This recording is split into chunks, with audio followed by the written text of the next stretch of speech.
வணக்கம். TET first பேப்பருக்கு தமிழுக்கான வினாவிடை.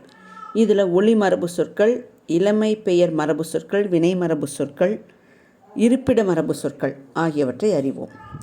முதல்ல ஒளி மரபு சொற்கள். விலங்குகள், பறவைகள் எவ்வாறு சத்தமிடுது, அதற்கான சொற்கள் என்ன?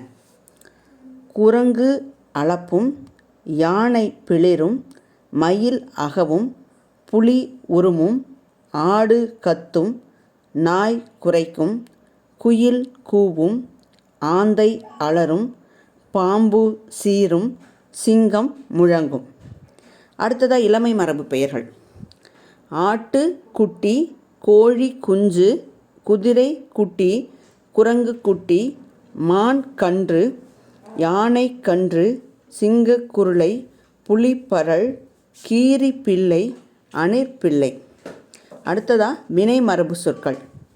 அம்பு எய்தார், ஆடை நெய்தார், பூ கொய்தாள், மாத்திரை விழுங்கினான், நீர் குடித்தான், சோறு உண்டான், கூடை முடைந்தார், சுவர் எழுப்பினார், முறுக்கு தின்றாள், பால் பருகினான்.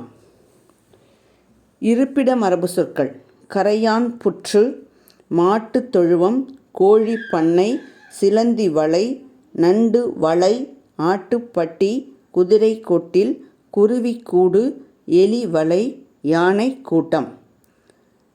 இதில் பாருங்கள், பூ பறித்தாள் அப்படின்னு வினை மரபு சொற்களில் கொடுத்துருக்காங்க. ஆனால் பூ கொய்தாள் என்பது தான் சரியான விடை.